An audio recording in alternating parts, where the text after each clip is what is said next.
Engkau gembala yang baik, Kau menuntun hidupku dan bawaku ke air tenang, menyegarkan jiwaku. Puji Tuhan, selamat malam. Salam sejahtera dan bahagia kiranya memenuhi kehidupan kita pribadi lepas pribadi. Puji Tuhan, kita patut bersyukur kepada Tuhan oleh karena kemurahannya kita dimungkinkan untuk melangsungkan ibadah pendalaman Alkitab yang disertai dengan perjamuan suci. Saya juga tidak lupa menyapa anak-anak Tuhan, umat Tuhan, hamba-hamba Tuhan yang sedang mengikuti pemberitaan firman Tuhan lewat live streaming video internet, YouTube, Facebook, dimanapun Anda berada. Mari kita berdoa memohon kemurahan Tuhan supaya kiranya Tuhan membukakan firman-Nya malam ini sehingga Tuhan memulihkan hidup, ibadah, pelayanan nikah dan rumah tangga kita masing-masing. Segera kita sambut firman penggembalaan untuk ibadah, pendalaman Alkitab. Rut pasal yang kedua ayat 14, silakan. Demikian firman Tuhan. Ya. Ketika sudah waktu makan, berkatalah Boas kepadanya, Ya. datanglah kemari, Ya. makanlah roti ini dan celupkanlah suapmu ke dalam cuka ini. Lalu duduklah ia di sisi penyabit-penyabit itu, dan Boas mengunjukkan berti gandum kepadanya. Makanlah Rut sampai kenyang, bahkan ada sisanya. Puji Tuhan. Setelah tiba waktu makan, Boas memberi roti kepada Rut untuk dimakan. Setelah tiba waktu makan, Boas memberi roti kepada Rut untuk dimakan. Lalu makanlah Rut sampai kenyang, bahkan ada sisanya. Lalu makanlah Rut sampai kenyang, bahkan ada sisanya. Boas rohani itu adalah gambaran dari pribadi Tuhan Yesus Kristus. Sang penebus, dialah kepala gereja mempelai pria sorgawi. Di dalam perjanjian baru, Yesus pernah memberi roti kepada orang banyak. Lalu mereka makan sampai kenyang, bahkan masih ada sisanya. Yesus melakukan hal itu sebanyak 2 kali. Yang pertama, Yesus memberi makan 5 roti 2 ikan kepada 5.000 orang laki-laki, tidak termasuk perempuan-perempuan dan anak-anak. Kisah itu ditulis dengan lengkap di dalam Injil Matius pasal 14 ayat 13 sampai 21. Yang kedua, Yesus memberi makan 4.000 orang laki-laki, dan yang pertama Yesus memberi makan 5.000 orang laki-laki. Minggu lalu saya sudah sampaikan, kiranya Tuhan memberkati firman itu di dalam kehidupan kita masing-masing. Sekarang yang kedua, Yesus memberi makan 4.000 orang laki-laki dengan 7 roti dan beberapa ikan. Langsung saja kita membaca Injil Matius pasal yang ke-15 ayat 34. Injil Matius pasal 15 ayat 34 sampai 38. Silakan. Demikian firman Tuhan. Ya. Yesus memberi makan 4.000 orang. Iya, 34 sampai 38. Silakan. Kata Yesus kepada mereka.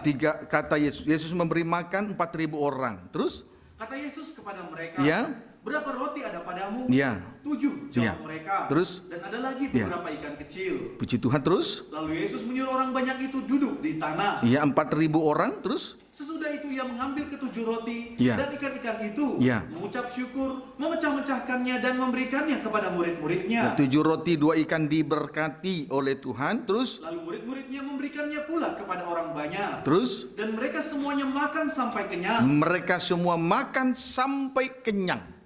Mereka 4.000 orang laki-laki makan sampai kenyang. Terus? Kemudian orang mengumpulkan potongan-potongan roti yang sisa, Ya. 7 bakul penuh. Terus? Yang ikut makan ialah 4.000 laki-laki, Ya. tidak termasuk perempuan dan Puji anak-anak. Tuhan. Yesus memberi makan 4.000 orang laki-laki dengan 7 roti dan beberapa ikan, tidak termasuk perempuan dan anak-anak. Tidak dihitung perempuan, istri-istri, dan gadis-gadis, serta anak-anak. Puji Tuhan. Kemudian pada ayat 37 dikatakan, mereka semua makan sampai kenyang. Kemudian potongan-potongan roti itu masih ada sisa 7 bakul penuh. Pada ayat 37 dikatakan mereka semua makan sampai kenyang. Kemudian potongan-potongan roti tersebut masih ada sisa 7 7 bakul penuh. Sama halnya dengan apa yang telah dialami oleh Rut, makanlah ia sampai kenyang, bahkan ada sisanya. Timbul pertanyaan besar bagi kita sekarang, mengapa ada makanan yang sisa? Timbul pertanyaan besar bagi kita, mengapa ada makanan yang sisa? Kalau kita bandingkan dengan pribadi Samuel, tidak ada satupun dari firman Tuhan itu yang dibiarkan gugur dalam hidupnya, sehingga ia berhasil dan diberkati oleh Tuhan. Bangsa Israel pun tahu bahwa Tuhan memberkati dan memakai Samuel dan memberi jabatan nabi kepada Samuel, dan bangsa Israel mengetahuinya dari Dan sampai Berseba. Amin, saudaraku. Puji Tuhan. Tetapi di sini kita melihat, lalu makanlah 4.000 orang laki-laki, tidak termasuk perempuan-perempuan dan anak-anak, sampai kenyang, dan masih ada sisa 7 bakul penuh dari potongan-potongan roti yang dikumpulkan itu. Untuk memperoleh jawabannya, mari kita simak Injil Matius 16 ayat 6 sampai ayat 7. Demikian firman Tuhan. Jadi sesudah peristiwa memberi makan 4.000 orang, saudaraku, maka selanjutnya, saudaraku, kita akan melihat Injil Matius. Injil Matius 15 diakhiri dengan Yesus memberi makan 4.000 orang. Lalu selanjutnya sekarang kita akan memperhatikan Injil Matius pasal 16 ayat 6 sampai 7. Demikian firman Tuhan Ya. tentang ragi orang Farisi dan Saduki. Ya. Yesus berkata kepada mereka, Ya. berjaga-jagalah dan waspadalah Ya. terhadap ragi orang Farisi Ya. dan Saduki. Berjaga-jaga, waspada terhadap ragi Farisi, Saduki. Terus. Maka mereka berpikir-pikir, Ya. dan seorang berkata kepada yang lain, Ya. itu dikatakannya karena kita tidak membawa Puji roti. Tuhan. Yesus berkata kepada murid-murid, berjaga-jagalah dan waspadalah terhadap ragi orang Farisi dan Saduki. Lalu ketika mendengar hal itu, murid-murid berpikir atau mengira bahwasanya Yesus mengatakan hal itu karena mereka tidak membawa roti atau bekal makanan dalam perjalanan mereka. Puji Tuhan. Ayat 8. Dan ketika Yesus mengetahui apa yang mereka Ya, perbincangkan, Yesus tahu apa yang mereka perbincangkan antara seorang dengan yang lain di antara 12 murid. Terus ia berkata, Ya. mengapa kamu memperbincangkan soal tidak ada roti? Ya. Hai orang-orang yang kurang percaya. Puji Tuhan. Dengan pemikiran yang demikian menunjukkan bahwa murid-murid adalah orang-orang yang kurang percaya. Dengan lain kata, krisis iman. Puji Tuhan. Dengan pemikiran yang demikian menunjukkan bahwa murid-murid adalah orang-orang yang kurang percaya, dengan lain kata krisis iman. Karena pada dasarnya Yesus benar-benar memperingatkan murid-murid supaya mereka berjaga-jaga dan waspada terhadap ragi Farisi dan Saduki. Jadi Yesus sama sekali tidak berbicara soal roti atau bekal makanan di dalam perjalanan mereka. Amin. Karena Yesus sanggup memberkati hamba-hamba Tuhan dimanapun Tuhan utus, juga memberkati anak-anak Tuhan di tengah-tengah ibadah dan pengikutan mereka kepada Tuhan. Tuhan sanggup memberkati secara ajaib. Amin. Pendeknya, Tuhan sanggup memelihara dan memberkati hamba-hamba Tuhan dan anak-anak Tuhan secara ajaib. Oleh sebab itu, kita tidak boleh lupa terhadap tentang 3 hal. Oleh sebab itu, kita tidak boleh lupa tentang 3 hal. 1, manusia hidup bukan dari roti makanan, tetapi dari setiap perkataan yang keluar dari mulut Allah. Injil Matius 4 ayat 4. 2, cari dahulu kerajaan Allah serta kebenarannya, maka semua akan ditambahkan. Sesuai dengan Injil Matius pasal 6 ayat yang ketiga. 3, hidup itu lebih penting dari makanan, dan tubuh itu lebih penting dari yang akan kita pakai. Amin, saudaraku. Oleh sebab itu kita tidak boleh lupa tentang 3 hal. 1, manusia hidup bukan dari roti makanan, tetapi dari setiap perkataan yang keluar dari mulut Allah. Matius 4 ayat 4. 2, cari dahulu kerajaan Allah serta kebenarannya, maka semua akan ditambahkan. Matius 6 ayat 33.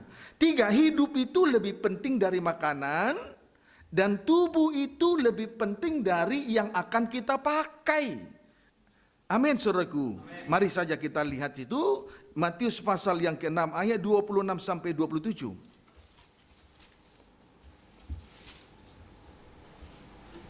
Matius 6 ayat 26 sampai 27. Silakan. Demikian firman Tuhan. Boleh baca ayat 25? Hal kekhawatiran. Boleh 25 sampai 27, cepat. Karena itu aku berkata kepadamu, Iya. janganlah khawatir akan hidupmu, Jangan khawatir akan hidup. Terus akan apa yang hendak kamu makan atau minum. ya, kaitannya dengan makanan minuman. Terus Dan janganlah khawatir pula akan ya, tubuhmu, jangan khawatir akan tubuh. akan apa yang hendak kamu Kaitannya makan. dengan apa yang akan dipakai. Terus Bukankah hidup ya. itu lebih penting daripada makanan? Terus Dan tubuh itu lebih penting daripada iya, pakaian? iya. Perlu untuk diketahui hidup itu lebih penting daripada makanan, saudara. Amin, saudaraku. Amin. Dan tubuh itu lebih penting dari pakaian. Tubuh itu lebih penting dari pakaian. Kiranya dapat dipahami dengan baik, puji Tuhan. Lalu ayat 26 sampai 27. Pandanglah burung-burung di langit Ya. yang tidak menabur dan tidak menuai Ya. dan tidak mengumpulkan bekal dalam lumbung. Ya. Namun diberi makan oleh Bapamu yang di sorga. Ya. Bukankah kamu jauh melebihi burung-burung itu? Lebih berharga dan mulia. Manusia lebih berharga dan mulia dari antara semua binatang termasuk burung di udara. Terus Siapakah di antara kamu yang karena kekhawatirannya dapat menambahkan sehasta saja pada jalan puji hidupnya? Tuhan. Burung-burung di langit tidak menabur, tidak menuai, dan tidak mengumpulkan bekal dalam lumbung. Amin. Namun diberi makan oleh Bapa Surgawi. Dipelihara oleh Bapa Surgawi. Bukankah manusia adalah makhluk yang lebih berharga dan lebih mulia di mata Tuhan dibanding binatang termasuk burung di udara? Amin, saudaraku. Oleh sebab itu, pandanglah burung-burung di udara. Oleh sebab itu, pandanglah burung-burung di udara. Artinya, memandang perkara di atas, yakni perkara rohani, menunjuk ibadah pelayanan dengan segala kegiatan-kegiatan yang ada di dalamnya. Oleh sebab itu, pandang saja burung-burung di langit. Artinya memandang perkara di atas, yakni perkara rohani, menunjuk ibadah pelayanan dengan segala kegiatan-kegiatan yang ada di dalamnya. Itu saja yang harus kita pandang. Amin. Puji Tuhan. Itu pandangan kita pertama-tama harus diarahkan kepada perkara di atas, perkara rohani. Itu menunjuk ibadah pelayanan dengan segala kegiatan-kegiatan dalamnya. Jangan yang lain-lain. Itu dulu yang harus kita pandang. Barulah ayat 27 baca kembali. Siapakah di antara kamu yang karena kekhawatirannya dapat menambahkan sehasta saja pada jalan hidupnya? Di sini dikatakan siapa di antara manusia karena kekhawatirannya dapat menambah sehasta saja jalan hidupnya? Dengan khawatir jalan hidupnya bertambah dengan sehasta. Itu tidak mungkin terjadi. Amin, saudaraku. Amin. Puji Tuhan. Berarti jangan memikirkan hal-hal yang tidak mungkin terjadi. Kiranya dapat dipahami dengan baik. Ayat 28. Kemudian perhatikan ayat 28. Dan mengapa kamu khawatir akan pakaian? Ya. Perhatikanlah bunga bakung di ladang Ya. yang tumbuh tanpa bekerja dan tanpa meminta. Puji Tuhan.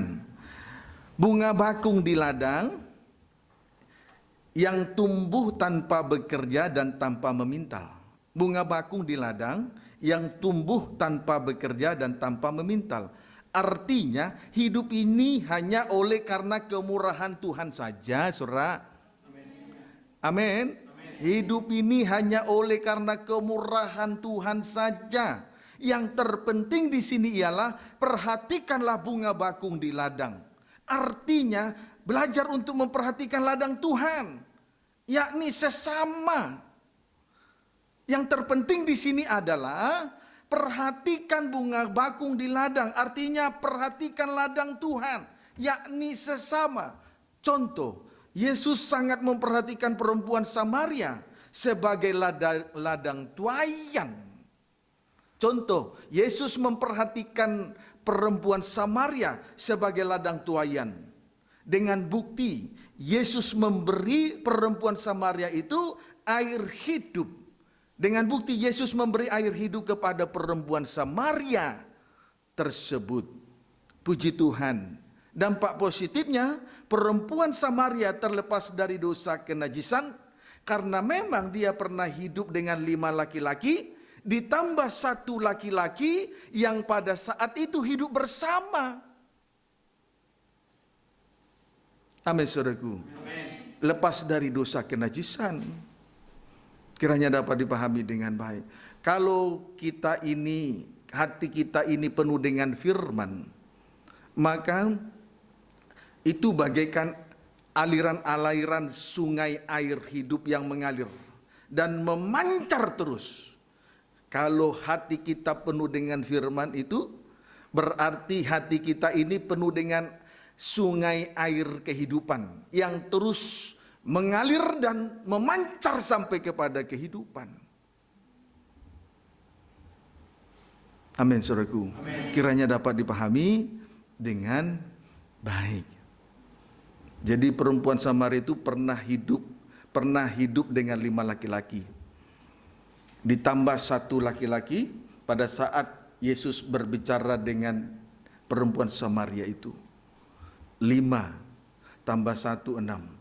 Tapi sesudah disucikan, masuk pada hari perhentian, hari ke-7. Itulah laki-laki yang ke-7. Yesus mempelai laki-laki surga. Amin, saudaraku. Amin. Puji Tuhan. Kiranya dapat dipahami dengan baik. Yang terpenting, mari kita memperhatikan bunga bakung di ladang. Puji Tuhan. Memperhatikan ladang tuaian. Memperhatikan sesama dengan tulus.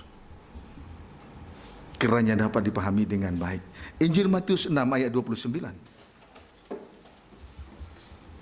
Namun aku berkata kepadamu, Iya. Salomo dalam segala kemegahannya pun Iya. tidak berpakaian seindah salah satu dari bunga itu. Ya, puji Tuhan. Kalau kita hidup oleh karena kemurahan Tuhan, maka hidup kita ini menjadi indah, lebih indah dari pakaian Salomo. Amin. Kalau kita hidup di dalam kemurahan Tuhan, maka hidup kita ini tentu menjadi indah dan lebih indah dari pakaian Salomo.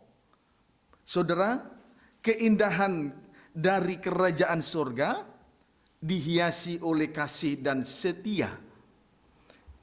Keindahan dari kerajaan surga dihiasi oleh kasih dan setia, yakni kemurahan hati Tuhan.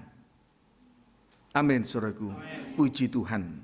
Kiranya dapat dipahami dengan baik. Kita kembali lagi membaca Injil Matius pasal 16. Injil Matius pasal 16 ayat 9 sampai dengan ayat yang ke-10. Demikian firman Tuhan. Terus, Belum juga kamu mengerti. Terus Tidak kamu ingat lagi Iya. akan 5 roti untuk Iya. 5.000 orang itu. Terus. Dan berapa bakul roti yang kamu kumpulkan kemudian. Terus Ataupun akan 7 roti Iya. untuk 4.000 orang itu. Iya. Dan berapa bakul kamu kumpulkan kemudian. puji Tuhan. Karena murid-murid sibuk memikirkan roti atau bekal makanan, maka Yesus dengan segera mengingatkan mereka tentang pertama 5 roti untuk 5.000 orang laki-laki, tidak termasuk perempuan dan anak-anak. Mereka semua makan sampai kenyang, namun masih sisa 12 bakul potongan-potongan roti yang dikumpulkan. Berarti 1 bakul untuk 1 murid. Seharusnya tidak boleh lupa karena ada sisanya. Sisanya itu 12 bakul potongan-potongan roti penuh. Berarti 1 bakul untuk 1 murid. Seharusnya tidak boleh lupa. Kiranya dapat dipahami dengan baik. Kemudian tentang 7 roti untuk 4.000 orang laki-laki. Sisa 7 bakul penuh potongan-potongan roti yang dikumpulkan. Demikian juga peristiwa yang kedua ini. Sisa 7 bakul penuh potongan-potongan roti yang dikumpulkan. Puji Tuhan. Sedikit saya sampaikan kepada saudara bahwa kedatangan Yesus yang pertama, saudaraku, dia tampil sebagai anak domba Allah yang disembelih untuk menghapus dosa manusia, di mana ia telah memecah-mecahkan segenap hidupnya di atas kayu salib. Puji Tuhan. Dan olehnya kita boleh makan sampai kenyang. Jadi 5 roti menunjuk 5 luka Allah di atas kayu salib. Itu menunjuk kepada korban Kristus. Amin. Kemudian kedatangan Yesus kembali untuk yang kedua kalinya. Dia akan tampil sebagai anak domba Allah yang duduk di atas tahtanya. Dengan lain kata, tampil sebagai raja dan mempelai pria surga di dalam kesempurnaan dan kemuliaannya. Jadi angka 7 itu angka sempurna. Amin, saudaraku. Puji Tuhan.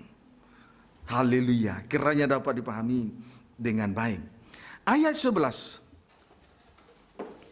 Bagaimana mungkin kamu tidak mengerti bahwa bukan roti yang kumaksudkan? Iya. Aku berkata kepadamu, Iya. waspadalah terhadap raja orang Farisi dan Saduki. Ya, Yesus benar-benar berbicara tentang pengajaran firman Allah yang murni, bukan berbicara tentang ragi roti. Amin. Yesus benar-benar berbicara tentang pengajaran firman Allah yang murni, bukan ragi roti. Puji Tuhan. Syaratnya waspada dan berjaga-jaga terhadap ajaran orang Farisi dan Saduki. Puji Tuhan. Yesus benar-benar berbicara tentang pengajaran firman Allah yang murni, yang benar dan murni. Jadi Yesus tidak berbicara tentang ragi roti. Jadi pengajaran firman Allah yang benar dan murni inilah yang harus kita pertahankan.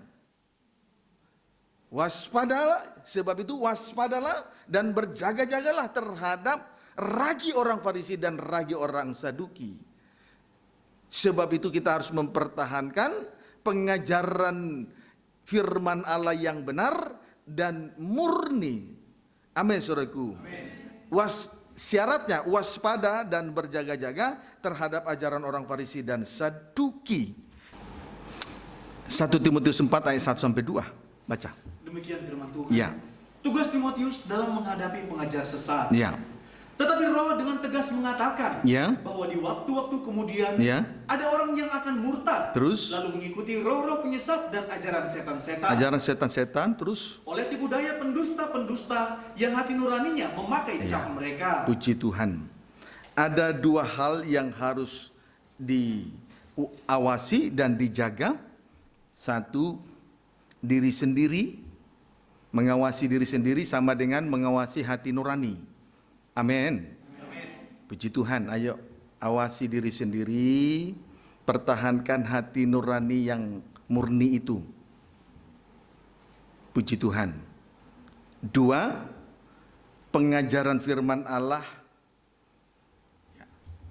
yang kita miliki itu juga harus diawasi dan dijaga dengan baik untuk mempertahankan kemurniannya. Amin.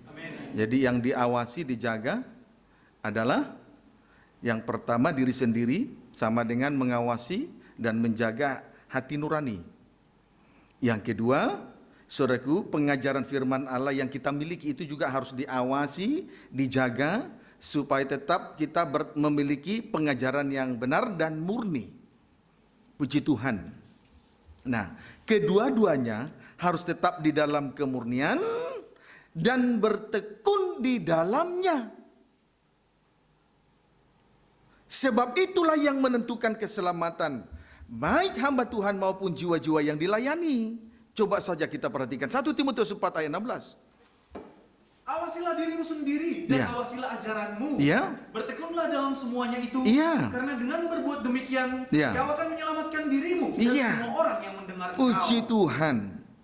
Haleluya. Jadi saudaraku, kedua-duanya harus tetap di dalam kemurnian dan bertekun di dalamnya. Sebab itulah yang menentukan keselamatan, baik keselamatan dari hamba Tuhan itu sendiri maupun keselamatan dari jiwa-jiwa yang dia layani. Kiranya dapat dipahami dengan baik ya. Amin, saudaraku. Puji Tuhan. Boleh kita kembali membaca 1 Timotius 4 ayat daripada ayat 1 sampai dengan ayat 2. Demikian firman Tuhan. Ya. Tetapi Roh dengan tegas mengatakan Ya. bahwa di waktu-waktu kemudian Ya. ada orang yang akan murtad, Ya. lalu mengikuti roh-roh penyesat dan ajaran setan-setan. Terus Oleh budaya pendusta-pendusta yang hati nuraninya Ya. memakai cap mereka. perhatikan baik-baik. Di hari-hari terakhir ada orang murtad, berarti undur dari kebenaran, kesucian, pendeknya melepaskan diri dari salib Kristus karena pengajaran yang tidak disebabkan oleh pengajaran yang tidak murni maupun hati nurani yang tidak murni. Amin, saudaraku. Haleluya. Sebab pendusta itu melayani dengan hati nurani, melayani pendusta-pendusta yang hati nuraninya memakai cap mereka. Puji Tuhan, dapat dipahami. Sehingga banyak orang murtad. Di hari-hari terakhir banyak orang murtad. Murtad berarti undur dari kebenaran, mundur dari kesucian, mundur melepaskan diri dari salib Kristus. Yang menyebabkan adalah hati nurani yang tidak murni dan pengajaran yang tidak murni. Amin, saudaraku. Puji Tuhan. Ajaran palsu dan nabi-nabi palsu. Nabi palsu, hati nurani yang tidak murni, dan ajaran palsu, pengajaran yang tidak murni. Itu yang menyebabkan. Sehingga nanti kelak banyak orang murtad, mengundurkan diri dari kebenaran, dari kesucian, dari ibadah dan pelayanan. Artinya tidak lagi menyangkal diri dan memikul salibnya. Sudah pasti kalau orang mundur dari murtad, mundur dari kebenaran, mundur dari kesucian, mundur dari ibadah dan pelayanan, tidak mau lagi menyangkal diri dan memikul salibnya, pasti orangnya mencemarkan diri di luar sana. Itu tidak bisa dipungkiri. Apalagi orang itu pernah mencicipi pengajaran mempelai dan pengajaran tabernakel. Itu tidak bisa dipungkiri. Saya bertanggung jawab mengatakan itu. Amin. Puji Tuhan. Itu harus diperhatikan dengan sungguh-sungguh. Sebab itu, saudaraku, kita kembali membaca Injil Matius pasal yang ke-16.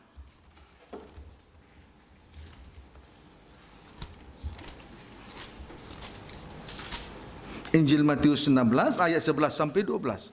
Demikian firman Tuhan. Ya.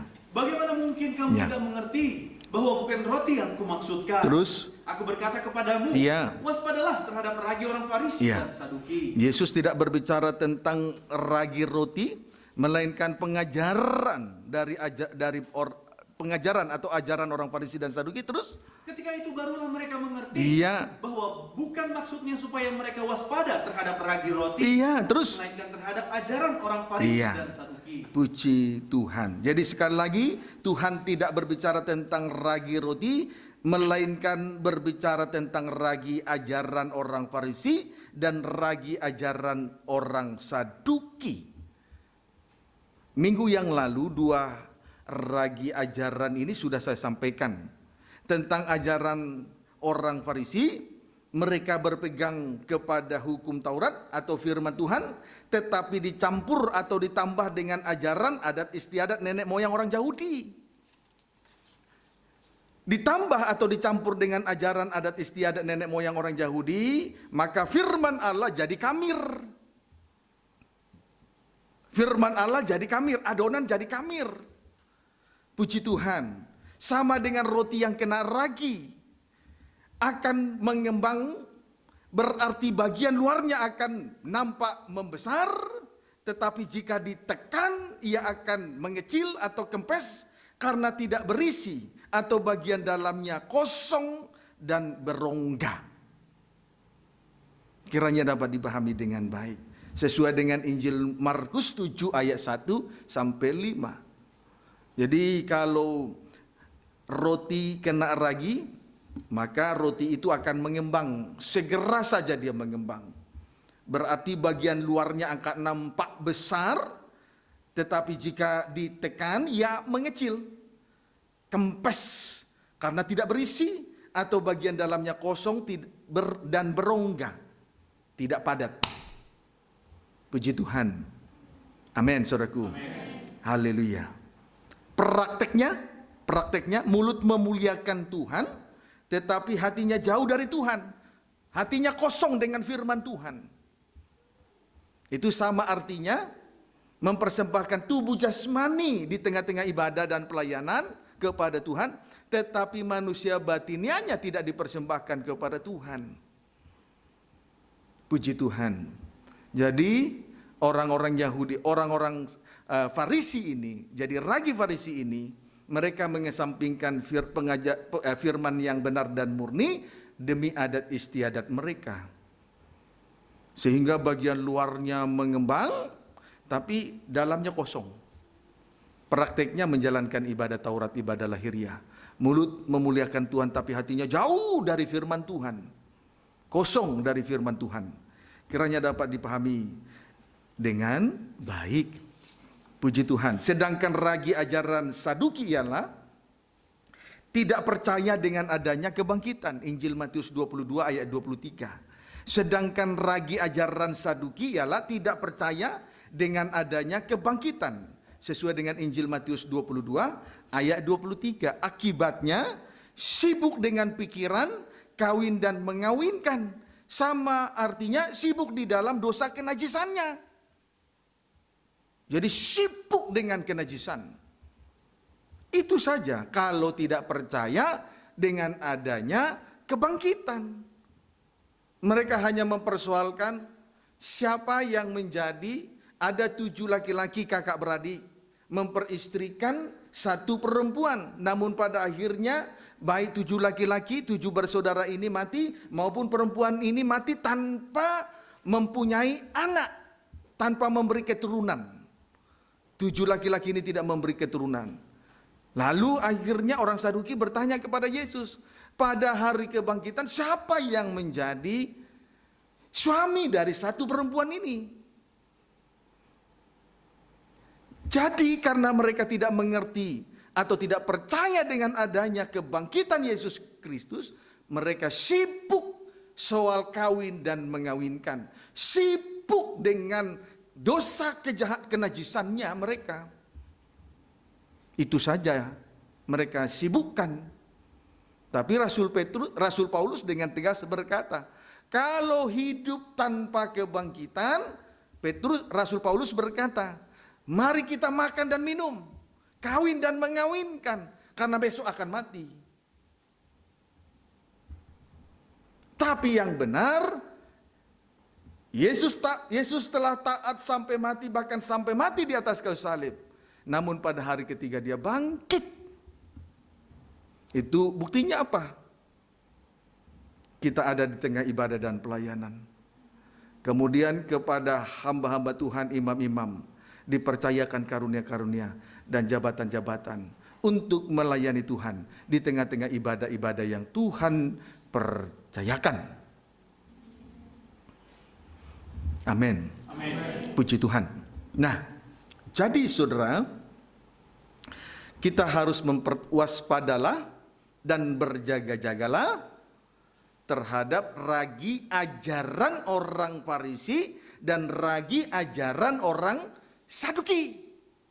Biar kita mempertahankan pengajaran firman Allah yang benar dan murni itu.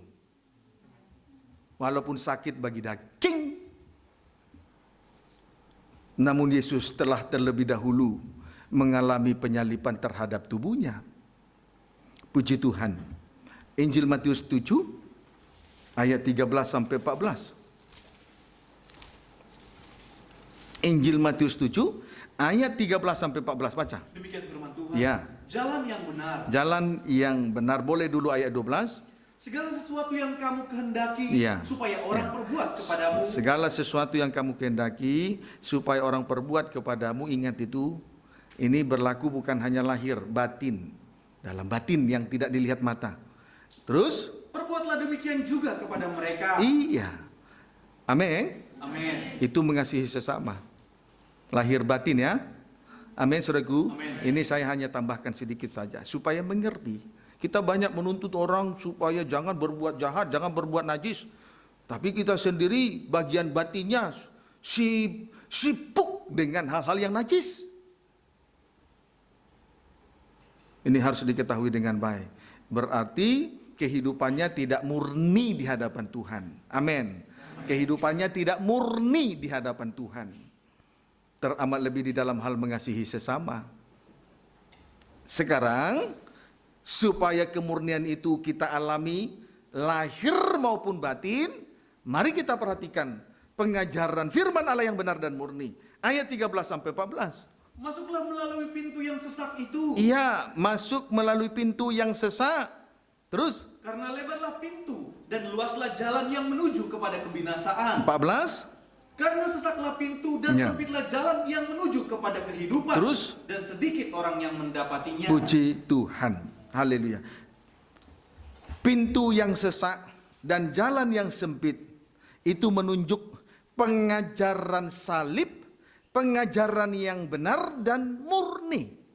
Amin. Pintu yang sesak dan jalan yang sempit itu menunjuk pengajaran salib atau pengajaran yang benar dan murni. Amin. Inilah yang menentukan keselamatan baik hamba Tuhan maupun jiwa-jiwa yang dia layani. Kiranya dapat dipahami dengan baik. Inilah yang menentukan keselamatan daripada hamba Tuhan itu sendiri dan jiwa-jiwa yang dia layani, yang dipercayakan oleh Tuhan kepadanya. Kiranya dapat dipahami dengan baik. Jadi sidang jemaat harus mengerti, umat Tuhan harus mengerti, gereja Tuhan harus mengerti pengajaran yang benar dan murni ini. Itulah pintu yang sesak dan jalan yang sempit. Mari kita menyimak tentang pintu yang sesak dan jalan yang sempit. Pintu yang sesak, jika dikaitkan dengan pola tabernakel, maka kita akan menemukan 3 pintu. Dimulai dengan 1 pintu gerbang. Ini pintu gerbang. 3 dimensi. Ini pintu gerbang.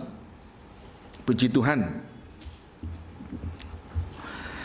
Artinya percaya. Artinya percaya. Ya. Puji Tuhan. Setelah melalui pintu ini, selanjutnya berada di halaman dengan 2 alat di dalamnya. Selanjutnya berada di halaman dengan 2 alat di dalamnya. Itu pintu yang pertama. 1 pintu gerbang ya. Artinya percaya. Puji Tuhan. Percaya kepada Tuhan Yesus Kristus sebagai Tuhan dan Juru Selamat manusia. Puji Tuhan, tidak percaya, tidak mempercayakan diri lagi kepada berhala-berhala. Puji Tuhan. Haleluya. Terasa sempit. Puji Tuhan. Kemudian selanjutnya berada di halaman dengan 2 alat di dalamnya. Mezbah korban bakaran menunjuk pertobatan. Ya. Ini mezbah korban bakaran menunjuk pertobatan, tandanya ya, berhenti berbuat dosa yang sama. Artinya tidak lagi mengulangi kesalahan-kesalahan yang pernah dilakukan. Itu tanda bertobat. Amin, saudaraku. Tanda bertobat, berhenti berbuat dosa yang sama, berarti tidak lagi mengulangi kesalahan yang sama dan tidak mengungkit-ungkit kesalahan orang lain. Puji Tuhan. B. Kolam pembasuhan tembaga. Ini kolam pembasuhan tembaga menunjuk kelahiran baru. Itu menunjuk kelahiran baru dengan tanda kematian dan kebangkitan Yesus Kristus. Dengan tanda kematian dan kebangkitan yang dimiliki oleh Tuhan Yesus Kristus. Itu kelahiran baru. Baptisan itu menunjuk kelahiran baru. Amin. Tandanya masuk dalam pengalaman kematian dan kebangkitan Yesus Kristus. Amin. Kuasa kematian Yesus mengubur hidup lama, kuasa kebangkitan Yesus Kristus hidup dalam hidup yang baru. Puji Tuhan. Kemudian sesudah itu sesudah melewati pintu pertama dan berada di halaman dengan dua alat Mesbah korban bakaran menunjuk pertobatan, tandanya berhenti berbuat dosa, tidak mengulangi lagi. Kemudian alat yang kedua, kolam pembasuhan tembaga, menunjuk kelahiran baru lewat pengalaman Yesus di dalam kematian dan kebangkitannya. Kuasa kematian Yesus mengubur hidup lama, kuasa kebangkitan Yesus hidup dalam hidup yang baru. Lalu yang kedua, pintu kemah. Artinya penuh dengan Roh Kudus. Pintu kemah artinya penuh dengan Roh Kudus. Ini merupakan jalan untuk berada di ruangan suci. Pintu kemah ini artinya penuh dengan Roh Kudus. Dan ini merupakan jalan untuk berada di ruangan suci, di mana 3 alat terdapat di dalamnya. Puji Tuhan. Haleluya. Semakin sempit. Jalan itu semakin sempit. Amin. Tadi percaya kepada Tuhan Yesus Kristus sebagai juru selamat. Kemudian saudaraku percaya, tidak lagi mempercayakan diri kepada berhala-berhala.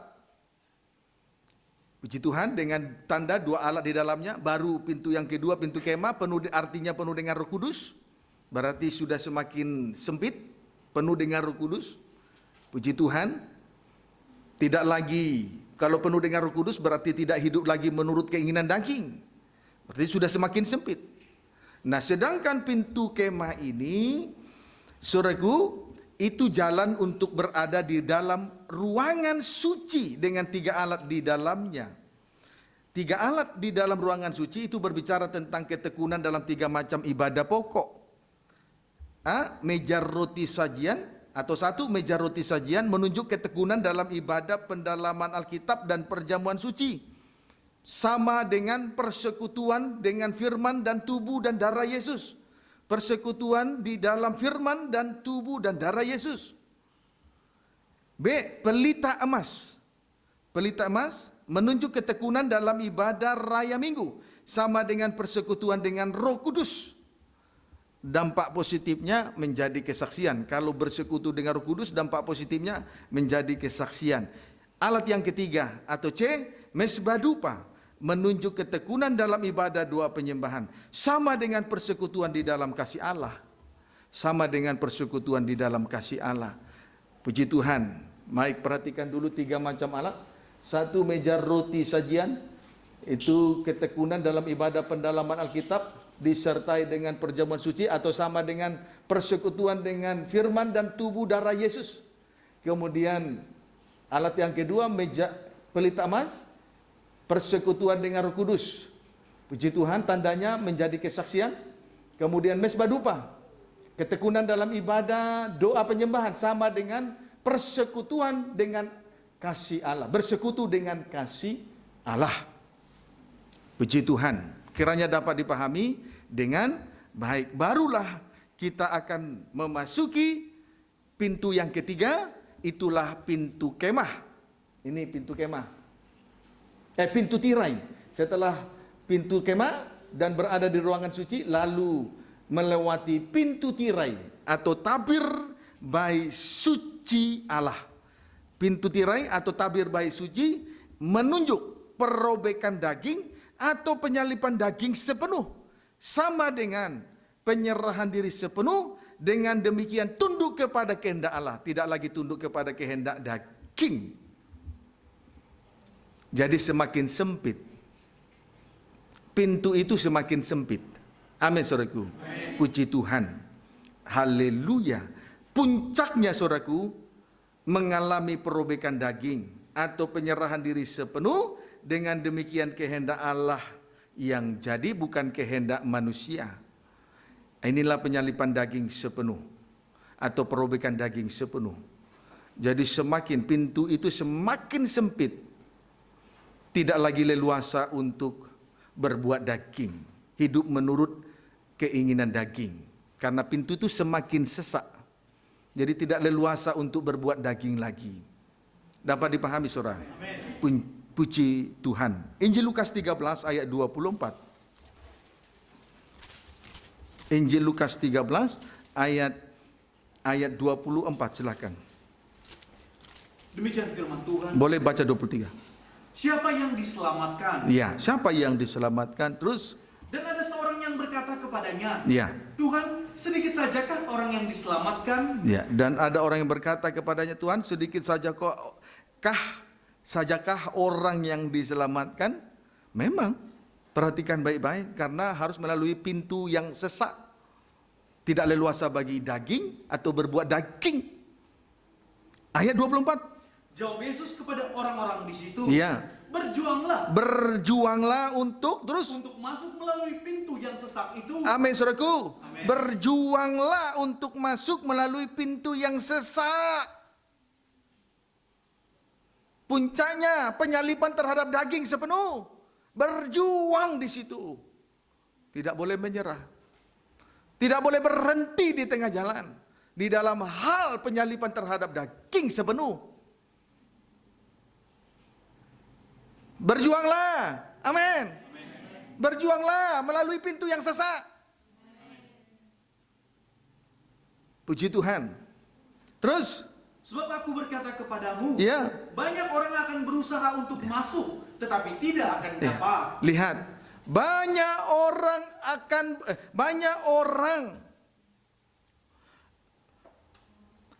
orang akan berusaha untuk masuk, tetapi tidak akan dapat.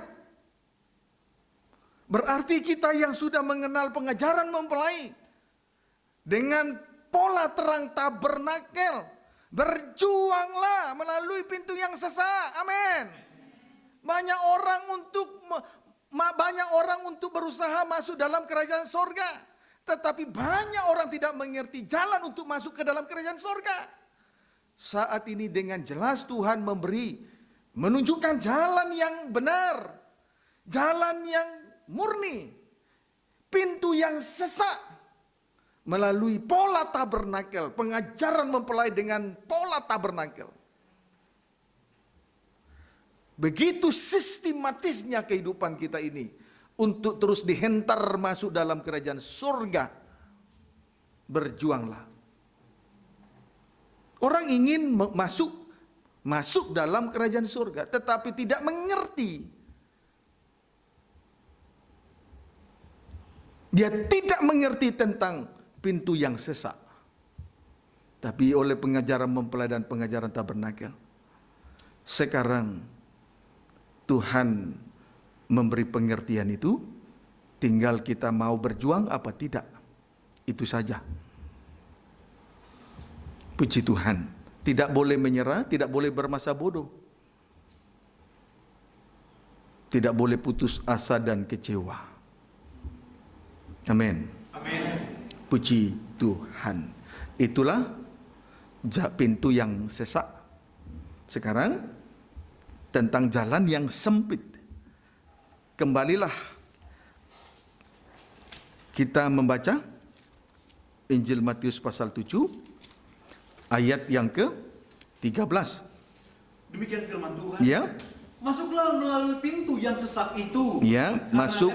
Ya. Pintu, Terus, karena lebarlah pintu dan luaslah jalan yang menuju kepada kebinasaan. terus, Dan banyak orang masuk melaluinya. iya. Luaslah jalan yang menuju kebinasaan. Luaslah atau lebarlah jalan yang menuju kebinasaan. Puji Tuhan. Kalau tidak melalui jalan yang sempit, berarti melalui jalan yang lebar atau yang luas. Tetapi lebar dan luaslah jalan yang menuju kepada kebinasaan. Puji Tuhan. Berarti jalan yang sempit adalah jalan yang ditinggalkan oleh Yesus. Mari kita akan lihat itu. Jalan yang sempit adalah jalan yang ditinggalkan oleh Yesus Kristus. Puji Tuhan. Haleluya. 1 Petrus 2 ayat 19 sampai dengan ayat yang ke-21. Puji Tuhan. Kita lihat jalan yang sempit. Jejak kaki Yesus atau jalan yang sempit. Ayat 19 sampai 21. Demikian firman Tuhan. Ya. Penderitaan Kristus sebagai teladan. Ya. Sebab adalah kasih karunia jika seorang karena sadar akan kehendak Allah. Kasih karunia kemurahan. sadar dengan kehendak Allah, terus menanggung penderitaan Ya. yang tidak harus ia tanggung. menanggung penderitaan yang tidak harus ia tanggung. Dengan sadar, itu kasih karunia, kemurahan. 20. Sebab dapatkah disebut pujian Ya. jika kamu menderita pukulan karena kamu berbuat dosa? Menderita karena dosa itu bukan pujian, tapi menderita karena sengsara salib itu kemurahan. Terus Tetapi jika kamu berbuat baik Iya. dan karena itu kamu harus menderita, berbuat baik, dan oleh karena kita berbuat baik lalu menderita, terus maka itu adalah kasih karunia. itu pada kasih Allah. karunia, kemurahan di hadapan Tuhan. Ayat 21. Sebab untuk itulah kamu dipanggil. Iya, untuk hidup di dalam kemurahan loh. Kita dipanggil untuk hidup dalam kemurahan. Terus Karena Kristus pun telah menderita untuk kamu Iya. dan telah meninggalkan teladan bagimu apa itu? supaya kamu mengikuti jejaknya. Ya, jejak Kristus itulah jalan yang sempit, yakni menanggung penderitaan yang tidak harus ia tanggung. Inilah jejak Kristus yang ditinggalkan bagi kita. Inilah jalan yang sempit itu. Jejak Kristus itulah jalan yang sempit. Apa jalan yang sempit? Menanggung penderitaan yang tidak harus ia tanggung. Tetapi itu merupakan kasih karunia. Dan Tuhan memanggil kita untuk hidup di dalam kasih karunia. Menanggung penderitaan yang tidak harus ia tanggung. Itu kasih karunia. Dan itulah jejak yang ditinggalkan oleh Kristus. Berarti itulah jalan yang sempit. Jangan kita berlalu di jalan yang lebar dan luas supaya tidak binasa. Supaya tidak berakhir pada tepi jalan kebinasaan. Amin. Amin. Puji Tuhan. Tapi biarlah kita melalui jalan yang sempit. Dia sudah meninggalkan teladan itu bagi kita, supaya kita mengikuti jalan yang sempit. Apa jalan yang sempit? Menanggung penderitaan yang tidak harus ia tanggung. Itu jalan yang sempit. Tetapi itu juga merupakan kasih karunia bagi Allah, kemurahan bagi kita dari Allah. Dan untuk itu kita dipanggil untuk hidup di dalam kemurahan itu. Amin. Amin. Puji Tuhan. Haleluya. Haleluya. Nah, jadi saudara, kita perhatikan lagi. Jelas ini menunjuk kalau jejak yang ditinggalkan oleh Yesus ialah menanggung penderitaan yang tidak harus ia tanggung. Jelas ini menunjuk percikan darah sebagai jalan yang sempit. Menanggung penderitaan yang tidak harus ia tanggung. Jelas ini menunjuk percikan darah sebagai jalan sempit. Ya, puji Tuhan. Amin, saudaraku. Amin. Inilah yang disebut jalan yang sempit ini adalah jalan dengan pengalaman percikan darah. Puji Tuhan. Amin, saudaraku. Amin. Menanggung penderitaan yang tidak harus ia tanggung, itulah percikan darah. Puji Tuhan. Inilah jalan pengalaman percikan darah. Imamat 16.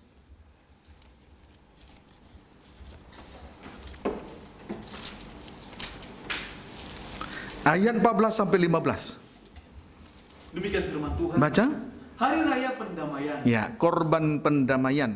Pelayanan pendamaian yang dikerjakan oleh Yesus di atas kayu salib, sebab dia adalah imam besar menurut peraturan Melkisedek. Ayat 14. Lalu ia harus mengambil sedikit dari darah lembu jantan itu Iya. dan memercikannya dengan jarinya ke atas tutup pendamaian Ya. di bagian muka. Di bagian depan terus. Dan ke depan tutup pendamaian itu, Ya. ia harus memercikan sedikit dari darah itu dengan jarinya 7 kali. 7 kali percikan di depan tabut, di depan atau di muka tutup pendamaian. 15. Lalu ia harus menyembelih domba jantan Ya. yang akan menjadi korban penghapus dosa Ya. bagi bangsa itu Ya. dan membawa darahnya masuk ke belakang tabir. Ya, Kemudian haruslah diperbuatnya dengan darah itu seperti yang diperbuatnya dengan darah lembu jantan. Ya, 7 kali percikan darah lembu jantan, 7 kali percikan darah domba jantan juga. Terus Yakni ia harus memercikannya ke atas tutup pendamaian. ke atas tutup pendamaian. Terus Dan ke depan tutup pendamaian itu. juga ke depan tutup pendamaian. Terus Dengan demikian, Ya. ia mengadakan pendamaian bagi tempat kudus itu Ya. karena segala kenajisan orang Israel Ya. dan karena segala pelanggaran mereka, apapun juga dosa mereka. iya, puji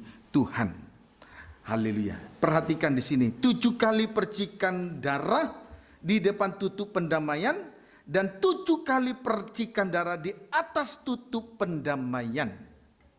Di sini terjadi 7 kali percikan darah di depan atau di muka tutup pendamaian dan 7 kali percikan darah di atas tutup pendamaian. Amin. Puji Tuhan. 7 kali percikan darah artinya sengsara tanpa dosa untuk mencapai kesempurnaan. 7 kali percikan darah itu berbicara tentang sengsara tanpa dosa. Sengsara tapi bukan karena dosa, melainkan karena aniaya karena firman, sengsara karena salib. Untuk mencapai kesempurnaan. Tanpa percikan darah seseorang tidak mungkin sempurna. Kalau tidak melalui jalan yang sempit tidak mungkin sempurna. Tanpa mengalami 7 kali percikan darah tidak mungkin sempurna. Jadi saudara, sengsara tanpa dosa adalah untuk mencapai kesempurnaan. Angka 7 itu menunjuk angka sempurna. Kiranya dapat dipahami dengan baik. Perhatikan dengan baik. 7 kali percikan darah di atas tutup pendamaian berbicara tentang sengsara Yesus untuk sidang mempelai Tuhan. Sedangkan 7 kali percikan darah di depan tutup pendamaian itu berbicara tentang sengsara sebagai penyucian yang dialami oleh gereja Tuhan untuk mencapai kesempurnaannya sebagai mempelai wanita Tuhan. Jadi jelas sengsara tanpa dosa tujuannya untuk mencapai kesempurnaan.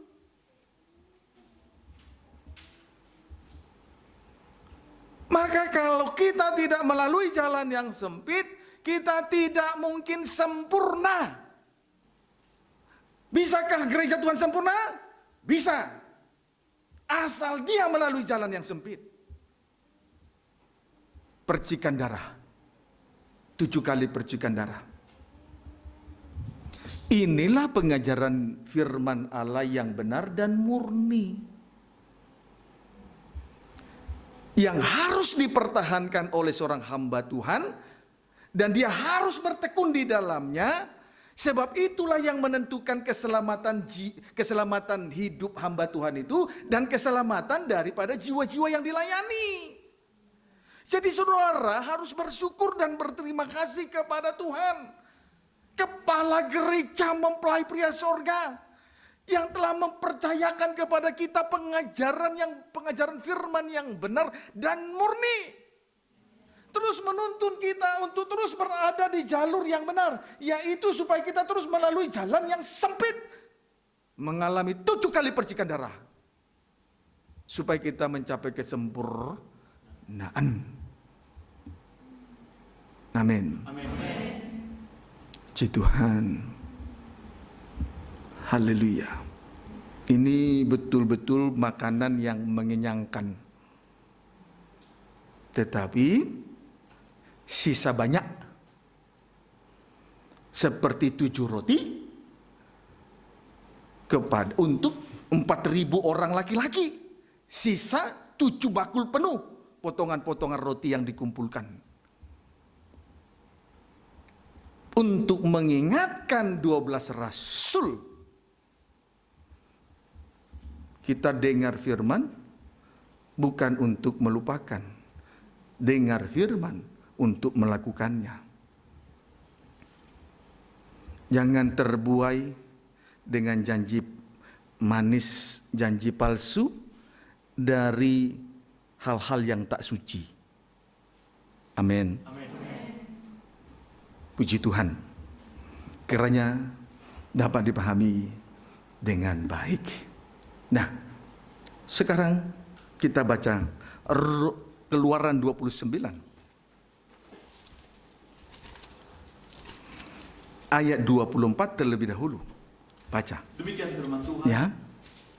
Haruslah kau taruh seluruhnya ke atas telapak tangan Harun. Ya, jadi sebetulnya di Keluaran 29 ini, saudaraku, mengenai pentabisan Harun dan anak-anaknya, Tuhan menuntut 3 ketur roti yang tidak beragi, 3 ketur roti yang tidak beragi, 1 roti yang tidak beragi, 2 roti bundar yang tidak beragi, 2 roti bundar yang tidak beragi yang diolah dengan minyak, 3 roti tipis yang tidak beragi yang diolesi dengan minyak. Puji Tuhan, ini yang dituntut oleh Tuhan. Tuhan menentukan dan menuntut 3 ketur roti yang tidak beragi. Semuanya tidak beragi. 1 roti yang tidak beragi, 2 roti bundar yang tidak beragi yang diolah dengan minyak, 3 roti tipis yang tidak beragi yang diolesi dengan minyak.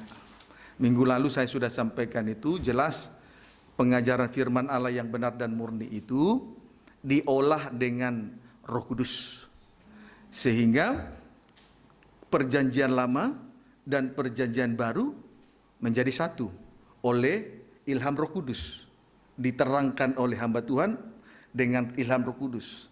Dari Kejadian sampai Wahyu bisa dirangkum begitu rupa. Karena fungsi daripada minyak itu bisa mempersatukan unsur-unsur pada roti itu sendiri sehingga menjadi padat.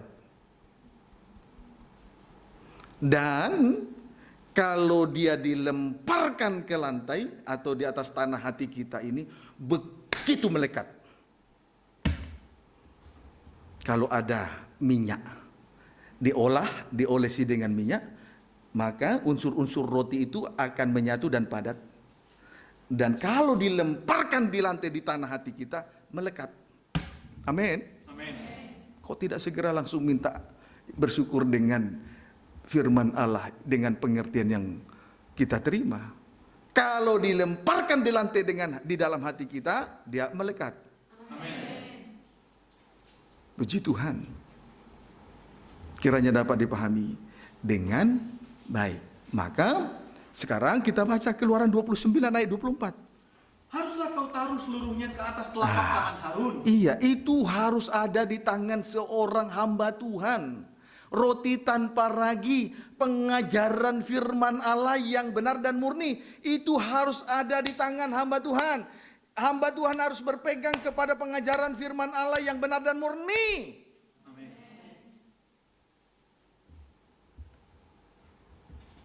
Puji Tuhan. Saudara, ketika Yesus naik, Roh Kudus turun dalam bentuk rupa lidah api. Lalu penuhlah 120 orang di loteng Yerusalem. Maka sesudah itu firman Allah yang diurapi, yang disampaikan oleh rasul-rasul, berkuasa kepada hati orang yang mendengar, sehingga 3.000 orang bertobat sekaligus saat mendengarkan firman yang diurapi.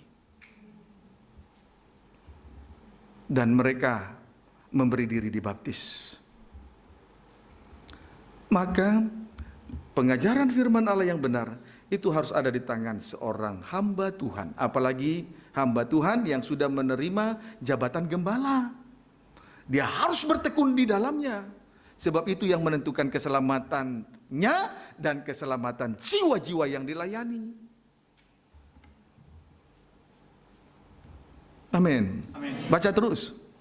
Dan ke atas telapak tangan anak-anaknya. Iya. Dan haruslah kau persembahkan semuanya sebagai persembahan unjukan Ya, di hadapan Tuhan. itu harus tampil di hadapan Tuhan. Ayat 25. Haruslah kau ambil semuanya dari tangan mereka, Ya. dan kau bakar di atas mezbah. Lalu dipersembahkan di atas mezbah.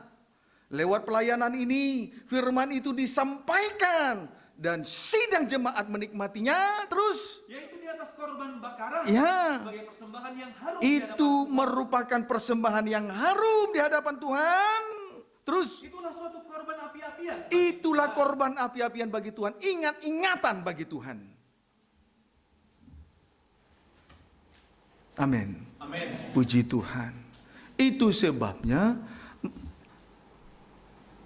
7 roti untuk 4.000 laki-laki, sisa 12 bakul. Sebagai korban api-apian. Sebagai korban ingat-ingatan, tidak boleh lupa.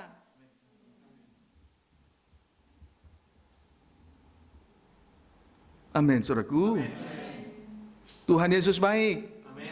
Tuhan Yesus baik.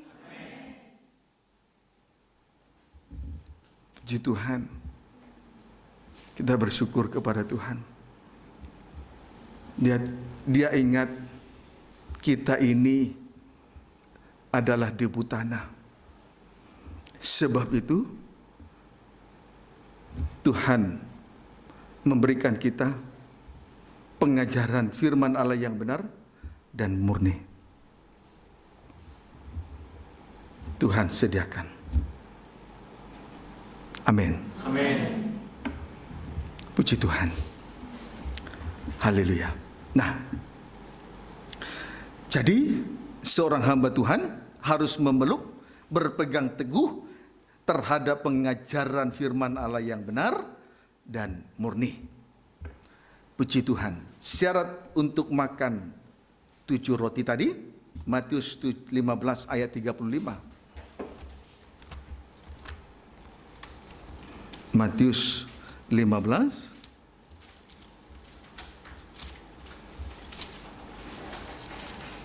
ayat 35 baca. Demikian firman Tuhan. Iya. Lalu Yesus menyuruh orang banyak itu duduk di tanah. Iya. Puji Tuhan. Boleh baca 34 supaya tahu judulnya. Yesus memberi makan 4.000 orang. Dengan 7 roti dan beberapa ikan. 34, 35. Kata Yesus kepada mereka, Iya. berapa roti ada padamu? Iya.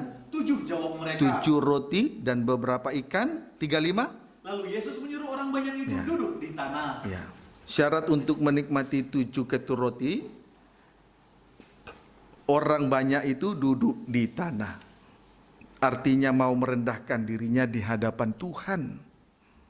Mau merendahkan dirinya serendah-rendahnya di hadapan Tuhan. Puji Tuhan. Biarlah kiranya kita datang di hadapan Tuhan lewat ibadah pelayanan ini, kita datang kepada Tuhan disertai dengan kerendahan hati. Seperti Yohanes Pembaptis berkata, biarlah ia semakin besar, aku semakin kecil. Ia semakin bertambah-tambah, aku semakin berkurang-kurang. Sampai kepada titik terendah. Titik 0. Duduk di atas tanah. Merendahkan diri. Serendah-rendahnya. 1 Petrus 5 ayat 5. Sebagai ayat-ayat terakhir. 1 Petrus 5 ayat 5.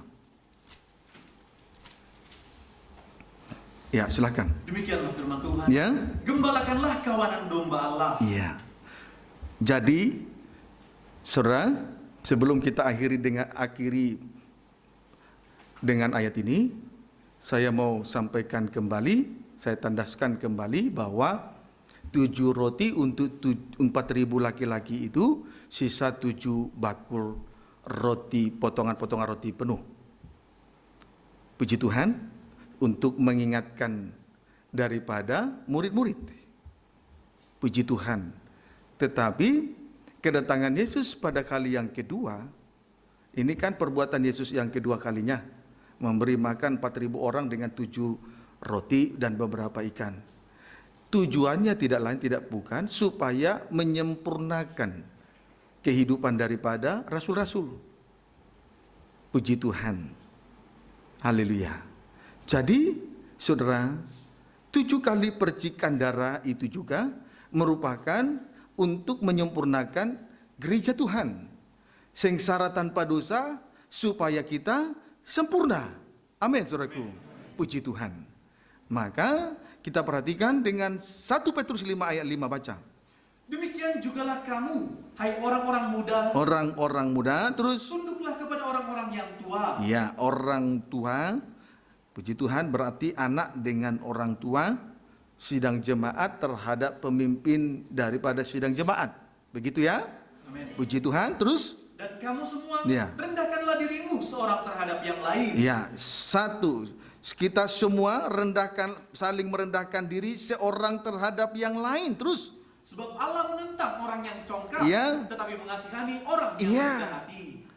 mari kita merendahkan diri seorang terhadap yang lain. Mengapa harus demikian? Sebab Allah menentang orang yang congkak. Sebaliknya Allah mengasihani orang yang rendah hati. Ayat 6. Karena itu rendahkanlah dirimu di bawah tangan Tuhan yang kuat, Ya. supaya kamu Iya. ditinggikan pada waktunya. Rendahkanlah dirimu di bawah tangan Tuhan yang kuat, supaya kamu ditinggikan pada waktunya. Rendahkanlah dirimu di bawah tangan Tuhan yang kuat. Tuhan, lewat ibadah ini Tuhan sedang mengulurkan dua tangannya, di mana dua tangan itu adalah dua tangan yang kuat. Maka lewat ibadah ini mari kita saling merendahkan diri di hadap satu dengan yang lain, dan merendahkan diri di hadapan Tuhan. Kalau mau ditinggikan oleh Tuhan pada waktunya, di tempat yang tinggi. Satu dengan yang lain saling merendahkan diri, supaya kelak Tuhan akan tinggikan kita di tempat yang tinggi. Ayo, perhatikan itu. Rendahkanlah dirimu di bawah tangan Tuhan yang kuat, supaya kamu ditinggikannya pada waktunya. Tuhan Yesus memberkati kita semua.